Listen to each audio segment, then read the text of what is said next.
હવે તો ખાલી કેમેરાનું ધ્યાન.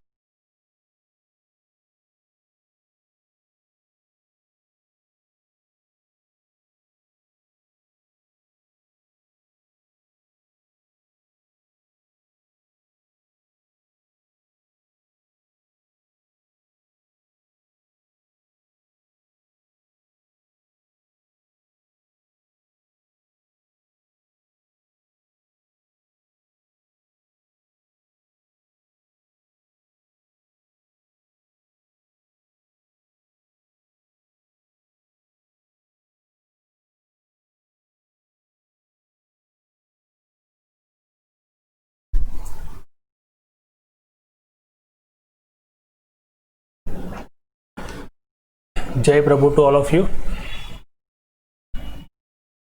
આજે આપણે અમાલ્ગમેશન ઇન ધ નેચર ઓફ પરચેસની મેથડમાં ક્વેશ્ચન નંબર 8 જોઈશું. લાસ્ટ ટાઈમ આપણે એક ક્વેશ્ચન જોયો હતો, ક્વેશ્ચન નંબર 5. આજે ક્વેશ્ચન નંબર 8. ચલો ઝડપથી પહેલા ક્વેશ્ચન જોઈ લઈએ. રકમ આપી છે તો અહીંયા પણ આપણને જો બે બેલેન્સ શીટ આપી છે, એક હીરા લિમિટેડની છે અને બીજી મોતી લિમિટેડની છે. પહેલા હીરા લિમિટેડની બેલેન્સ શીટ જોઈએ. Equity and liability side share holders fund આપેલા છે, જેમાં શેર કેપિટલ છે 10 rupees is fully paid 50,000 rupees. Reserve and સરપ્લસમાં general reserve, workman compensation fund, profit and loss account. લાયબિલિટીઝમાં લોંગ ટર્મ લાયબિલિટીઝમાં ડિબેન્ચર્સ આપેલા છે. કરંટ લાયબિલિટીઝમાં ટ્રેડ પેયેબલ્સમાં ક્રેડિટર્સ આપેલા છે. એસેટ્સમાં ટેન્જિબલ એસેટમાં લેન્ડ બિલ્ડિંગ એન્ડ મશીનરી છે અને નોન કરંટ ઇન્વેસ્ટમેન્ટ છે. કરંટ એસેટમાં સ્ટોક છે, ડેટર્સ. ડેટર્સની વિગત અહીંયા જો બ્રેકેટમાં કંઈ આપ્યું છે 5,000 - 400 bad debt reserve. Cash and cash ઇક્વિવેલન્ટમાં કેશ બેલેન્સ છે અને અધર કરંટ એસેટમાં છે પ્રિલિમિનરી એક્સપેન્સ. મોતી લિમિટેડમાં share holders fund share capital આપી છે 10 rupees is 20,000 rupees. Reserve and સરપ્લસમાં જનરલ રિઝર્વ છે. ટ્રેડ પેયેબલ્સમાં સન્ડ્રી ક્રેડિટર્સ અને શોર્ટ ટર્મ પ્રોવિઝનમાં આપ્યું છે પ્રોવિડન્ટ ફંડ. સામેની બાજુ એસેટ્સમાં જોઈએ તો ફિક્સ એસેટમાં ટેન્જિબલ એસેટ છે building and machinery. Profit and loss account છે. અધર નોન કરંટ એસેટ્સની અંદર આપેલું છે profit and loss account. Current એસેટમાં જોઈએ ઇન્વેન્ટરીઝ, સ્ટોક, ડેટર્સ અને કેશ બેલેન્સ. આ બે કંપનીઓની બેલેન્સ શીટ હતી. નેક્સ્ટ હવે ક્વેશ્ચન પૂછ્યો છે, it was decided to establish a new company Hira Moti Limited on 1/4/2017 to carry out amalgamation of both the above companies. Main condition of the amalgamation as under. આ બંને કંપનીનું અમાલ્ગમેશન કરી અને નવી કંપની હીરા Moti limited establish એટલે કે સ્થાપના કરવાની છે on the date of 1/4/2017. Main conditions, હવે અમાલ્ગમેશનની કન્ડિશન શું છે તો એ આપણને બંને કંપની માટે અહીંયા અલગ અલગ આપી છે. જો ફર્સ્ટ છે for Heera limited, goodwill of the company was to be calculated at twice the total profit of the past 3 years. છેલ્લા 3 વર્ષના કુલ નફાની 2 ગણી ગુડવિલની વેલ્યુ ગણવાની છે. Average profit of the last 3 year was 2,500 અને છેલ્લા 3 વર્ષનો આપણને એવરેજ સરેરાશ નફો આપેલો છે 2,000. સેકન્ડ કન્ડિશન છે book value of land building is 20% less than the market value. Land બિલ્ડિંગની માર્કેટ વેલ્યુ કરતાં એની કિંમત જે છે 20% ઓછી છે. અને બીજી સૂચના આપી છે એમાં land building taken at market value ના કીધું હોય તો પણ આપણે માર્કેટ વેલ્યુ પ્રમાણે જ લેવાની. Investment accept that of ₹1,500 and cash are not to be taken. Debtors require at a provision of 10% bad debt reserve. આ 3 વિગત જે હતી 4 વિગત એ આપણને એસેટ્સ માટે આપેલી હતી. હવે જે છે 5 નંબર લાયબિલિટી છે. A claim of 500 is accepted by the company against workmen compensation fund which will be paid by Hira Moti Limited in future. તો આ 5 બાબતો હતી આપણને એસેટ્સ ને લાયબિલિટી માટે સૂચના આપી હતી. ફર્સ્ટમાં કહ્યું હતું ગુડવિલ કેટલી ગણવાની છે, સેકન્ડમાં આપણને લેન્ડ બિલ્ડિંગની વેલ્યુ આપી છે, થર્ડ નંબરમાં કહ્યું છે ઇન્વેસ્ટમેન્ટ જે છે એ 1500 સિવાયના લેવાના નથી અને કેશ લેવાની નથી. ડેટર્સ છે એને 10% બેડ ડેટ રિઝર્વ ગણીને લેવાના છે અને એક ક્લેમ 500 રૂપીઝનો એક્સેપ્ટ કરેલો છે જે ભવિષ્યમાં હીરા મોતી લિમિટેડ પેઇડ કરશે. ઓકે. પોઈન્ટ નંબર 6 છે purchase consideration will be discharged as follow. જો આપણે અહીંયાથી જ ખાસ કેલ્ક્યુલેશન સ્ટાર્ટ કરવાની હોય છે પરચેસ પ્રાઇસમાં. તો પરચેસ પ્રાઇસ કઈ રીતે આપી છે ધ્યાનથી સમજવાનું. 3 પોઈન્ટ આપેલા છે. એમાં ફર્સ્ટ પોઈન્ટ કયો છે equal number of new companies equity share. અહીંયા ન્યૂ કંપની એટલે કઈ હીરા મોતી લિમિટેડ. એના ઇક્વલ નંબર ઓફ શેર એટલે અત્યારે હાલમાં જેટલા હીરા લિમિટેડના શેર છે એટલા જ નવી કંપની એને શેર આપશે. પણ કઈ રીતે આપશે તો each of 10 at a price of 16. 10 રૂપિયાનો શેર છે પણ આપશે કેટલામાં 16 રૂપીઝમાં. તો શેરની જે ફેસ વેલ્યુ હોય એના કરતાં વધારાની જે રકમ આવે એ રકમ શું ગણાય જાય security premium. Next number 2 10% new debenture 10% new company's debenture to the debenture holder of the old company in a such manner that debenture holders of the old company do not sustain any interest loss in future. નવી કંપનીના 10%ના debenture આપવામાં આવશે જૂની કંપનીના debenture હોલ્ડરને. પણ કેટલી કિંમતના આપવાના તો એના માટે સૂચના આપી છે do not sustain any interest in loss in future. એમને વ્યાજનું નુકસાન ન જાય એ રીતે. નુકસાન ન જાય એટલે શું તો જેટલું વ્યાજ મળતું હતું એટલું જ વ્યાજ મળવું જોઈએ. બરાબર. એનાથી ઓછું થાય તો નુકસાન થશે. જો ક્વેશ્ચન નંબર 5 માં આપણને સૂચના આ જ આપી હતી પણ ત્યાં શબ્દો કંઈક અલગ હતા. ત્યાં શું કહ્યું હતું ઇન્ટરેસ્ટ અમાઉન્ટ રિમેઇન સેમ. વ્યાજની રકમ સરખી રહે એ રીતે નવા ડિબેન્ચર આપવાના છે. અને અહીંયા આપણને શું કહ્યું કે વ્યાજનું નુકસાન થવું જોઈએ નહીં. નુકસાન ન થવું જોઈએ મતલબ શું થયો કે વ્યાજની રકમ જેટલું મળતું હતું એટલું જ વ્યાજ એમને મળવું જોઈએ. તો બેલેન્સ શીટમાં જો ડિબેન્ચર આપેલા છે એનો રેટ કેટલો છે 12% છે. હવે એ 12%ની સામે આપણે કેટલા ડિબેન્ચર આપવાના 10%. અને ડિબેન્ચર છે એ ડિબેન્ચર હોલ્ડરને આપવાના છે એટલે આ પરચેસ પ્રાઇસનો ભાગ ગણાશે નહીં. એની આપણે ખાલી અલગથી ગણતરી કરી અને ડિબેન્ચરની નવી વેલ્યુ શોધવાની અને જૂના ડિબેન્ચર કેન્સલ કરી અને સામે નવા ડિબેન્ચર આપ્યા એની એક જર્નલ એન્ટ્રી કરવાની. બરાબર. ડિબેન્ચર હોલ્ડરને આપવામાં આવે છે શેર હોલ્ડરને આપતા નથી. શેર હોલ્ડરને આપવામાં આવતા હોય તો એ પરચેસ પ્રાઇસનો ભાગ ગણાય. નંબર 3 છે બેલેન્સ અમાઉન્ટ ઇન કેશ. બાકીની રકમ રોકડમાં. તો અહીંયા જે પરચેસ પ્રાઇસ આપણને સૂચના આપીને એ અધૂરી વિગત કહેવાય, ક્લિયર નથી. લાસ્ટ ક્વેશ્ચનમાં આપણે જોયું તો પરચેસ પ્રાઇસમાં બધી વિગત આપણને આપી દીધી હતી. આટલા શેર્સ આપવાના છે ને આટલી કેશ આપવાની છે. પરચેસ પ્રાઇસ ક્લિયર આપી દીધી હતી. અહીંયા આપણને સૂચના આપી છે કે balance amount in cash. Balance એટલે કેટલી રકમ રોકડમાં આપવાની. તો પરચેસ પ્રાઇસની કોઈ રકમ ફિક્સ થઈ નથી. પરચેસ પ્રાઇસ ફિક્સ નથી થઈ તો પછી આપણી જે નેટ એસેટ આવે એ નેટ એસેટને જ આપણે શું માનવાની પરચેસ પ્રાઇસ. જ્યારે પરચેસ પ્રાઇસ ફિક્સ થઈ ગઈ હોય ટોટલ આપી દીધી હોય તો પરચેસ પ્રાઇસ અને નેટ એસેટ વચ્ચે ડિફરન્સ આવશે અને જે ડિફરન્સ હશે એ ડિફરન્સ માટે આપણે શું ગણીશું ગુડવિલ અથવા કેપિટલ રિઝર્વ. પણ અહીંયા આપણે શું કરીશું તો અહીંયા આપણે જે નેટ એસેટની ગણતરી કરીશું. નેટ એસેટની જે વેલ્યુ આવશે એ જ આપણી શું બની જશે પરચેસ પ્રાઇસ ટોટલ. હવે એ ટોટલ વેલ્યુમાં કઈ રીતે તો એમાં શેર કેટલા આપવાના છે એ અલગ ગણીશું અને બાકી જે વધશે એ બેલેન્સ રકમ છે નહીં આવશે કેશની. ઓકે ચલો નેક્સ્ટ છે ફોર મોતી લિમિટેડ. આ કન્ડિશનો બધી જે હતી એ હીરા લિમિટેડ માટેની હતી. હવે મોતી લિમિટેડ માટે બે જ કન્ડિશન છે. First machinery to be value 10% more. મશીનરીની કિંમત 10% વધુ ગણવાની છે. And all other assets and liabilities to be taken at their book value. બાકીની બધી જ એસેટ અને લાયબિલિટી લેવાની છે પણ એની બુક વેલ્યુ પ્રમાણે. Purchase consideration to be discharge in the form of 1500 shares of 10 each of the Heera Moti company at a market price 16 rupees and the balance in cash. અહીંયા શેરની સંખ્યા આપી દીધી છે 1500 શેર આપવાના છે નવી કંપનીના. એની પણ કિંમત છે 10 રૂપિયા પણ આપવાના છે કેટલા પૈસામાં 16 રૂપિયામાં 16 રૂપીઝમાં. તો અહીંયા પણ 6 રૂપીઝ શું થશે પ્રીમિયમ. સેમ વિગત આપી છે એમાં પણ આગળ બેલેન્સ ઇન કેશ મતલબ કેટલી રકમ રોકડમાં આપવાની ક્લિયર નથી કર્યું. પરચેસ પ્રાઇસ કુલ નથી આપેલી તો અહીંયા પણ આપણી જે નેટ એસેટ આવશે એ જ શું થઈ જશે પરચેસ પ્રાઇસ. નેટ એસેટની જે વેલ્યુ આવશે એ વેલ્યુ થઈ જશે પરચેસ પ્રાઇસની વેલ્યુ. એમાંથી જેટલી શેરની કિંમત આવશે બાદ કરીશું એટલે આપણને રોકડ રકમ કેટલી આપીએ મળી જશે. અગત્યનો ક્વેશ્ચન લાસ્ટ લાઇનમાં આપણને આપેલું હોય છે ખાસ કે કયા હિસાબો તૈયાર કરવાના છે. Pass necessary journal entries in the books of Hira Moti limited prepare balance sheet as on 1/4/17 show your calculation. Hira Moti એટલે કોણ કંપની થઈ? નવી company, new company, purchasing company કહીએ અને હાયરર કંપની કહીએ. એની એન્ટ્રીઝ લખવાની છે અને એની બેલેન્સ શીટ તૈયાર કરવાની છે. બરાબર છે? તો ક્વેશ્ચન ક્લિયર થયો બધાને? ક્વેશ્ચન પ્રમાણે આપણે હીરા મોતી લિમિટેડમાં હિસાબો તૈયાર કરવાના છે, એટલે કે નવી કંપનીના હિસાબો તૈયાર કરવાના છે. સ્ટેપ બાય સ્ટેપ કેલ્ક્યુલેશન કરતા જઈએ. તો ફર્સ્ટ સ્ટેપ શું છે આપણું?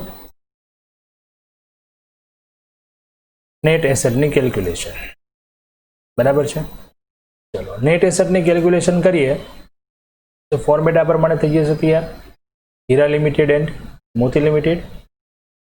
સ્ટેપ બાય સ્ટેપ આપણે ઇન્ફોર્મેશન જે આપી હતી એ ચેક કરતા જઈશું અને એ પ્રમાણે ગણતરી કરશું. તો અહીંયા આપણને એસેટ્સની અમુક વિગતો આપી હતી.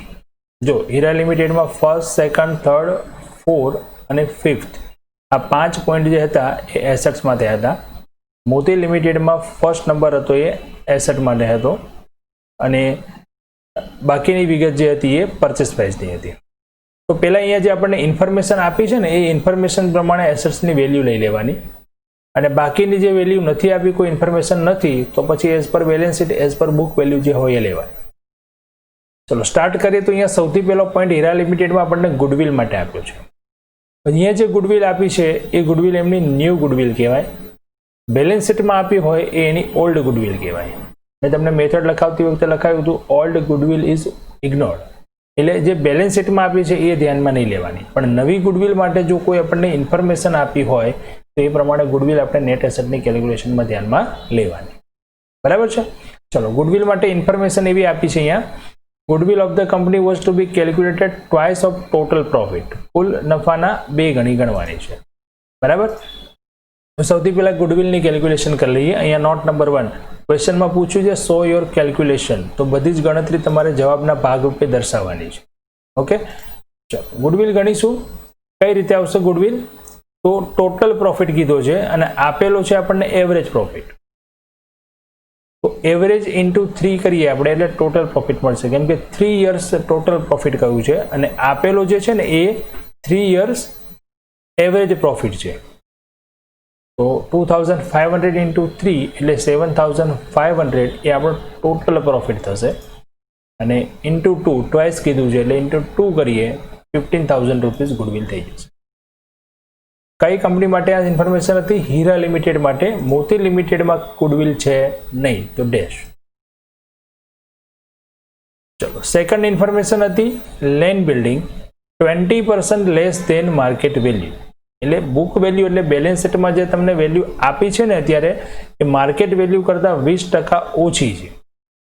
હવે ધ્યાન અહીંયા એ રાખવાનું છે તમારે ખાસ, જે 20% લેસ કે 20% મોર કીધા છે એ કઈ કિંમતના કીધા છે એ ધ્યાનમાં લેવાનું. તો 20% less than market value. Market value કરતાં 20% ઓછી. કઈ કિંમત? Book value.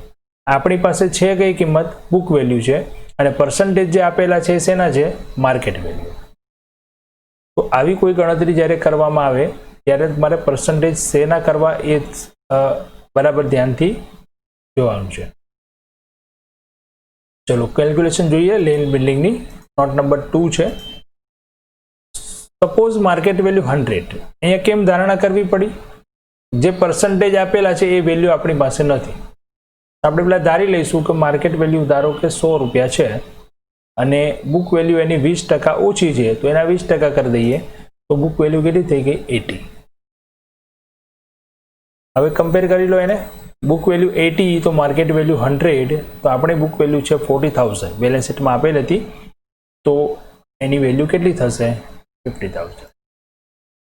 બરાબર? તો લેન્ડ બિલ્ડિંગ માટે હીરા લિમિટેડમાં અહીંયા થઈ જશે 50000.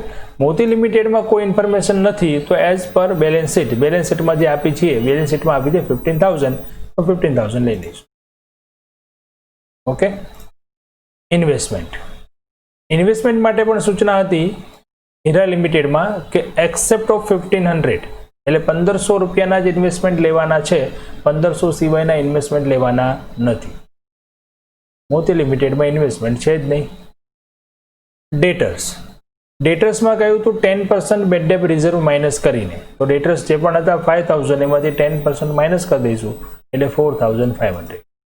મોતી લિમિટેડમાં એની કોઈ ઇન્ફોર્મેશન હતી નહીં એટલે as per book value 5000. Machinery માટે હીરા લિમિટેડમાં કોઈ ઇન્ફોર્મેશન નથી એટલે આપણે એને બુક વેલ્યુ હતી એ પ્રમાણે લઈ લઈશું. પણ મોતી લિમિટેડમાં સૂચના હતી કે 10% મોર. અહીંયા જો માર્કેટ વેલ્યુ બુક વેલ્યુ એવું કંઈ નથી કીધું, સીધું જ એવું કહી દીધું તમને 10% મોર. તો જે આપી છે એમાં સીધા 10% એડ કરી દેવાના. તો 10000 છે પ્લસ 10% કરી દઈશું એટલે 11000. સ્ટોક બાકીનું બધું શું કહ્યું હતું આપણને? As per book value. તો હવે જે છે એ બધું પ્રમાણે બુક વેલ્યુ પ્રમાણે લેવાની. કેશ હીરા લિમિટેડમાં લેવાની નથી, બરાબર. Cash are not to be taken information હતી અને મોતી લિમિટેડમાં લેવાની છે 6000. તો આ થઈ ગયું આપણું ટોટલ એસેટનું લિસ્ટ તૈયાર. નેક્સ્ટ હવે આવશે ટોટલ લાયબિલિટી. હવે એમાં હીરા લિમિટેડમાં એક ઇન્ફોર્મેશન હતી, ક્લેમ એક એક્સેપ્ટ કર્યો છે 500 રૂપીઝનો, તો લાયબિલિટી તરીકે આપણે લખી દેવાનું. મોતી લિમિટેડમાં એવું કંઈ છે નહીં. ડિબેન્ચરની સેમ કેલ્ક્યુલેશન આપણે લાસ્ટ ક્વેશ્ચનમાં કરી હતી એ પ્રમાણે છે. પહેલાં તો જૂના ડિબેન્ચર લખો. અહીંયા 12%ના ડિબેન્ચર કેટલા છે? 10000. એનું જૂનું ઇન્ટરેસ્ટ ગણી લો. ઇન્ટરેસ્ટ કેટલું થશે? 1200. નવું ઇન્ટરેસ્ટનો રેટ કેટલો કીધો તો આપણે 10%. તો માની લો કે ડિબેન્ચર 100 છે તો ઇન્ટરેસ્ટ કેટલું થશે? 10. આપણે ઇન્ટરેસ્ટ જોઈએ કેટલું? 1200. તો 1200 એ ડિબેન્ચરની વેલ્યુ કેટલી થશે? ડિબેન્ચરની વેલ્યુ થઈ જશે 12000. મોતી લિમિટેડમાં તો ડિબેન્ચર છે જ નહીં.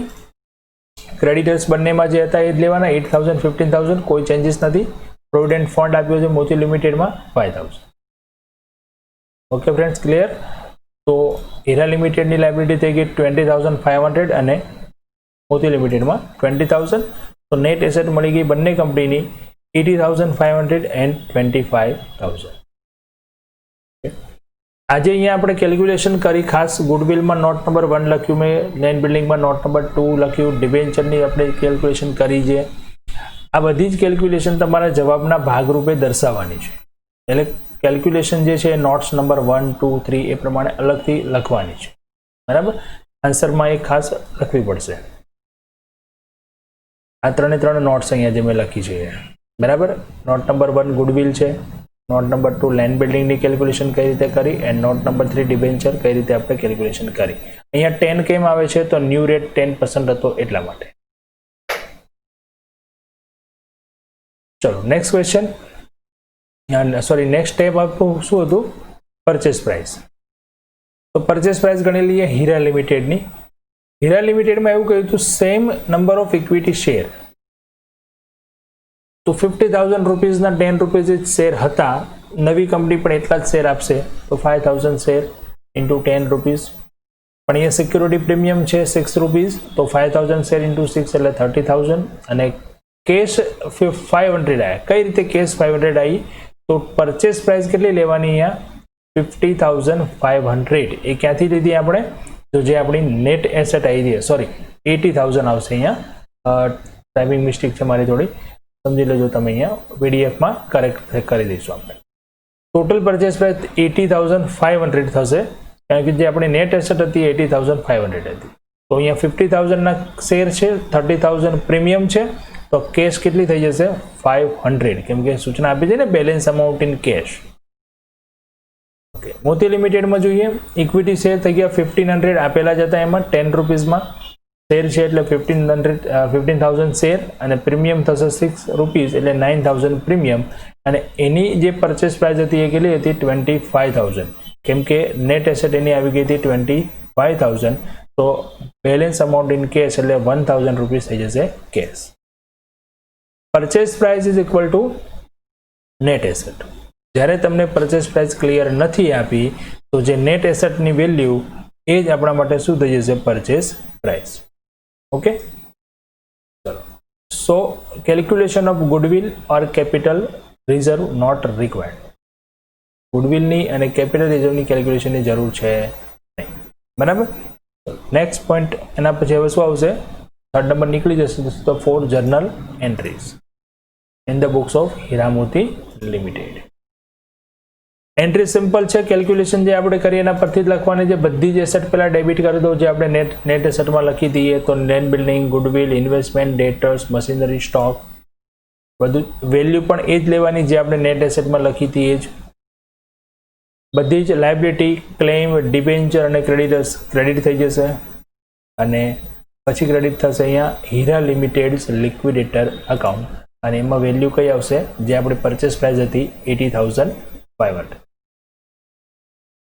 સેકન્ડ એન્ટ્રી પરચેસ પ્રાઇસના પેમેન્ટ કરવા માટેની તો હીરા લિમિટેડ લિક્વિડેટર્સ અકાઉન્ટ ડેબિટ 80,500। तो आप अपने परचेस प्राइस में तो इक्विटी शेर आप्या, प्रीमियम आप्यो अने कैश। तो इक्विटी शेर 50,000, 30,000 प्रीमियम एंड कैश 500। सेम आवी ज बे एंट्री थशे मोती लिमिटेड माटे। एमां जे एसेट हती land building, debtors, machinery, cash, stock value जे आपणे नेट एसेटनी केल्क्युलेशन में लखी दीए। लायबिलिटी में 2 लायबिलिटीज हती, क्रेडिटर्स अने प्रोविडेंट फंड। પછી આવશે મોતી લિમિટેડ લિક્વિડેટર, ક્રેડિટ સાઇડ આવશે 25,000। ફોર્થ એન્ટ્રી પેમેન્ટ માટે liquidator account debit to equity share to premium to cash. 4 entry તો કમ્પલસરી દરેક ક્વેશ્ચનમાં આવશે જ। હવે ડિબેન્ચર જે કેન્સલ કર્યા છે એની એન્ટ્રી આવશે 12% ડિબેન્ચર 12,000 ટુ 10% ડિબેન્ચર 12,000। વેલ્યુ કઈ આવશે અહીંયા નવી વેલ્યુ આવશે। नेट एसेट में पण आपणे लेवानी नवी ज वेल्यू जो आई हुई है। आ सिवायना कोईपण ट्रांजेक्शन आवे तो new issue of shares to the public, remaining shares जो पब्लिक में इश्यू कर्या होय तो पण एवी कोई इन्फॉर्मेशन छे नहीं। बीजू होय प्रिलिमिनरी एक्सपेन्सनुं पेमेंट कर्युं होय ए पण कंई नथी। एना पछी होई शके डिसोल्यूशन एक्सपेन्स, विसर्जन खर्चनुं पेमेंट कर्युं होय नवी कंपनीए तो एवी पण कोई आ इन्फॉर्मेशन नथी। અને લાસ્ટ એક ટ્રાન્ઝેક્શન આવે આપણો, એક કંપનીમાં ગુડવિલ આવે, બીજી કંપનીમાં કેપિટલ રિઝર્વ આવે તો આપણે એને એડજસ્ટ કરવાની હોય, કેન્સલ કરવાની હોય, એવું પણ અહીંયા કંઈ છે નહીં। તો એન્ટ્રીઝ આપણે એટલી જ થશે અહીંયા 5 એન્ટ્રી કમ્પ્લીટ। અને લાસ્ટ સ્ટેપ હવે આપણું શું આવશે? Balance sheet in the books of Hira Moti limited. બરાબર, બેલેન્સ શીટની ફોર્મેટ જે છે આપણું આ પ્રમાણેનું લેવાનું છે અને બેલેન્સ શીટની મેથડ આપણે લાસ્ટ લેક્ચરમાં સ્પેશિયલ એક લેક્ચર આપણે કમ્પ્લીટ કર્યો હતો બેલેન્સ શીટ બનાવવા માટે। બરાબર, સ્ટેપ બાય સ્ટેપ 2 સ્ટેપ છે। સૌથી પહેલું સ્ટેપ શું છે તો જર્નલ એન્ટ્રી જે આપણી છે એ જર્નલ એન્ટ્રી પરથી તમારે એવા લેઝર કે જે ડેબિટ અને ક્રેડિટ સરખા થાય છે એને આપણે કેન્સલ કરવાના। બરાબર છે, તો સૌથી પહેલાં તો એને આપણે કેન્સલ કરી દઈશું। જે લેઝર એવા છે કે જે ડેબિટ પણ છે અને ક્રેડિટ પણ છે પણ બંને કેવા છે સરખી એમાઉન્ટ વાળા છે તો પહેલા એવા લેઝર જોઈએ, કેન્સલ કરી દઈએ। તો કયા કયા લેઝર છે? તો એક તો લિક્વિડેટરનું એકાઉન્ટ હોય જે હંમેશા કેન્સલ થઈ જશે। બીજું અહીંયા ડિબેન્ચર કેન્સલ કર્યા હતા તો ડિબેન્ચર જુઓ 12,000 અહીંયા છે અને લાસ્ટ એન્ટ્રીમાં 12,000 ક્રેડિટ ડેબિટ છે। ફર્સ્ટ સ્ટેપ કમ્પ્લીટ થઈ ગયું। જે એવા અકાઉન્ટ છે કે જે ડેબિટ ક્રેડિટ સરખા થાય છે આપણે કેન્સલ કરી દીધા। स्टेप नंबर 2 હતું શું હતું આપણું? Step number 2 give proper effect as per balance sheet format. Balance શીટના ફોર્મેટ પ્રમાણે તો ફોર્મેટ પ્રમાણે ઇક્વિટી એન્ડ લાયબિલિટીઝમાં પહેલું શું આવે છે? Share holder fund. એમાં શું આવે છે? Share capital. તો આપણે અહીંથી એન્ટ્રીમાંથી જોઈશું શેર કેપિટલ। તો શેર કેપિટલમાં જો ઇક્વિટી શેર જ છે, પ્રેફરન્સ શેર ક્યાંય છે નહીં। ઇક્વિટી શેર કેટલા? 10 રૂપીસ ઈચ છે। અહીંયા એક એન્ટ્રી હતી 50,000 અને અહીંયા બીજી એન્ટ્રી હતી 15,000। તો 50 પ્લસ 15 ઇઝ ઇક્વલ ટુ 65। આગળ જઈએ ફોર્મેટમાં તો રિઝર્વ એન્ડ સરપ્લસમાં અહીંયા જોઈએ ક્રેડિટ સાઇડ પ્રીમિયમ છે, બીજું કોઈ રિઝર્વ છે નહીં। તો સિક્યુરિટી પ્રીમિયમ 30,000, સિક્યુરિટી પ્રીમિયમ 9,000, તો 39,000। નેક્સ્ટ નોન કરંટ લાયબિલિટીઝમાં ડિબેન્ચર આવશે ને લોંગ ટર્મમાં તો ડિબેન્ચર અહીંયા આપેલા હતા ઓનલી 10% ડિબેન્ચર 12,000। એના પછીનો પોઈન્ટ આવશે કરંટ લાયબિલિટીઝ, ટ્રેડ પેયેબલ્સમાં આવશે ક્રેડિટર્સ તો અહીંયા 8,000 અને ઓકે એક જ હતા 8,000 સોરી 8,000 અને 15,000। બીજી કંપનીમાં પણ છે ક્રેડિટર્સ 8,000 15,000 બંને ટોટલ કરી દઈશું 23,000. અધર કરંટ લાયબિલિટીમાં ક્લેમ છે 500 અને બીજું છે પ્રોવિડન્ટ ફંડ 5,000. જો અહીંયા તમે એન્ટ્રીમાં ચેક કરશો તો બધી જ ક્રેડિટ સાઇડની અમાઉન્ટ અહીંયા ટીક થઈ ગઈ. જો ઓનલી કેશ બાકી રહેશે એક, એ સિવાય બધું જ અહીંયા ટીક માર્ક થઈ ગયું એટલે આપણી equity and liability side complete થઈ ગઈ. તો ટોટલ કરીએ તો થાય છે 1,44,500. ચાલો હવે એસેટ સાઇડ જોઈએ. એસેટ્સમાં ફોર્મેટ પ્રમાણે પેલું આવશે નોન કરંટ એસેટ, એમાં ફિક્સ્ડ એસેટ, ફિક્સ એસેટમાં ટેન્જિબલ એસેટ. ટેન્જિબલ એસેટ્સમાં જોઈએ તો લેન્ડ બિલ્ડિંગ છે અહીંયા 50,000, અહીંયા છે 15,000 તો 65. બીજી છે અહીંયા મશીનરી 11 અને 20 31,000. ઇન્ટેન્જિબલમાં છે ગુડવિલ 15,000 અને કરંટ એસેટમાં ઇન્વેન્ટરી છે સ્ટોક 10,000 છે. અહીંયા સ્ટોક છે 8,000 તો ટોટલ 18,000. ટ્રેડ રિસીવેબલમાં ડેટર્સ 4,500 અને 5,000 એટલે ટોટલ 9,500. ઇન્વેસ્ટમેન્ટ આપેલા છે 1,500.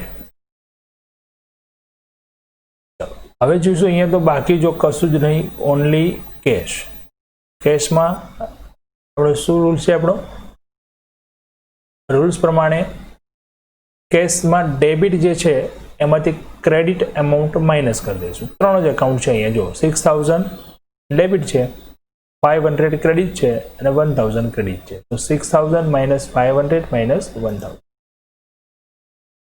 કેશ થઈ જશે 4,500. એક વખત અહીંયા ખાસ જોઈ લેવાનું, કોઈ પણ એકાઉન્ટ બાકી નથી રહ્યું ને ટીક માર્ક કર્યા વગરનું.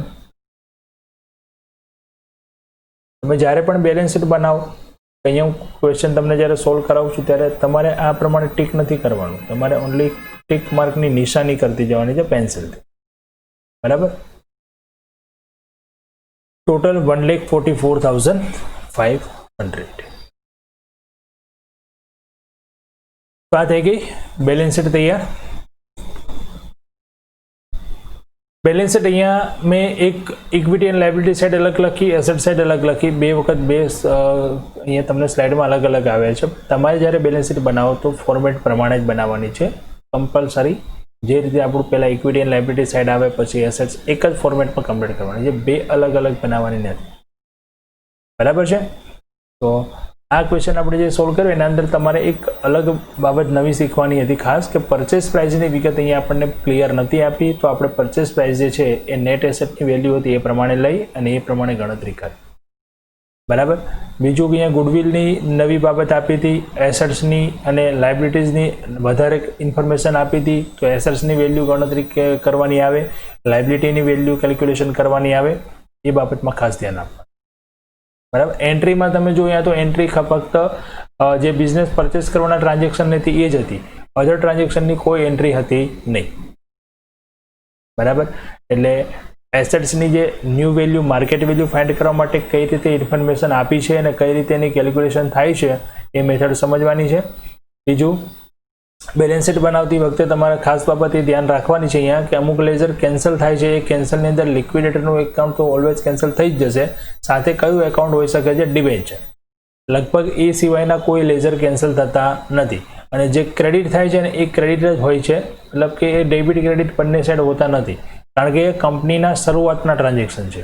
એટલે અહીંયા વધારે પ્રમાણના ટ્રાન્ઝેક્શન હોય નહીં. ઓનલી બિઝનેસ પરચેસ કર્યો, બિઝનેસ પરચેસનું પેમેન્ટ કર્યું, એ સિવાયના કોઈ ટ્રાન્ઝેક્શન નથી હોતા.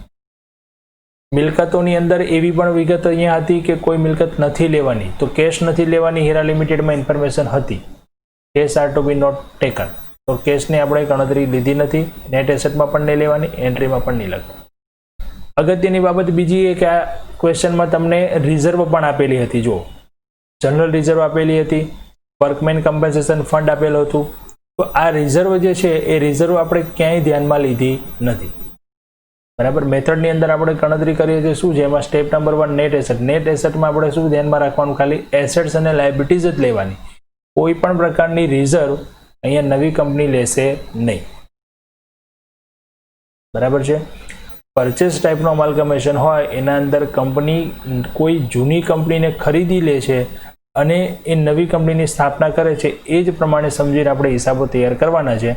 તો જ્યારે કોઈ નવી કંપની જૂની કંપનીને પરચેસ કરતી હોય તો એ એની મિલકત અને દેવું આ બે જ વસ્તુ લેશે, એસેટ્સ લાયબિલિટી જ લેશે, કોઈ પણ પ્રકારની રિઝર્વ ક્યારેય લેશે નહીં. અહીંયા રિઝર્વ માટે આપણને કોઈ અલગથી ઇન્ફોર્મેશન આપી હોય કે આ રિઝર્વ એ આપણે કન્ટિન્યુ રાખવાની છે અથવા તો કંપની લે છે તો જ એ આપણે ધ્યાનમાં લેવાની, બાકી કોઈ વસ્તુ ત્યારે બીજી ધ્યાનમાં લેવાની નહીં. એક બેલેન્સ શીટમાં વિગત હતી પ્રિલિમિનરી એક્સપેન્સ મોતી લિમિટેડમાં. તો પ્રિલિમિનરી એક્સપેન્સ એ શું કહેવાય, ફિક્ટિટિયસ એસેટ છે, અવાસ્તવિક મિલકત છે, તો એ પણ આપણે ધ્યાનમાં લીધી નથી. નેટ એસેટના જે પોઈન્ટ્સ હતા એમાં પણ તમારે યાદ બરાબર જોઈ લેવાના. એક વખત ઇમ્પોર્ટન્ટ પોઈન્ટ્સમાં આપણે લખાવેલું છે ખાસ કે ફિક્ટિટિયસ એસેટ્સ, ઓલ્ડ ગુડવિલ, આ કઈ વસ્તુ ધ્યાનમાં લેવાની નથી, ઠીક છે. લાસ્ટ ટાઈમ મેં તમને કહ્યું હતું ક્વેશ્ચન નંબર 5 તમારે જાતે એકવાર સોલ્વ કરવાનો છે, દરેકે કર્યો હશે. કોઈ પ્રોબ્લેમ હોય, ક્યાંય કંઈ ક્વેરી હોય તો પૂછી શકો છો, નંબર છે જ બધા પાસે, વોટ્સઅપ દ્વારા તમે પૂછી શકો છો, બરાબર છે. આ ક્વેશ્ચન પણ જાતે એક વખત ગણીને સોલ્વ કરજો. આન્સર તો અહીંયા તમને હું પીડીએફમાં આપીશ જ, પણ જાતે ગણવાનો ટ્રાય કરજો. મેથડ અહીંયા શીખીશું વિડીયો લેક્ચર દ્વારા આપણે, અને તમે એનું એક ક્વેશ્ચન જાતે સોલ્વ કરીને લખો તો તમને વધારે ક્લિયર થશે, ઠીક છે. ઓકે, જય પ્રભુ.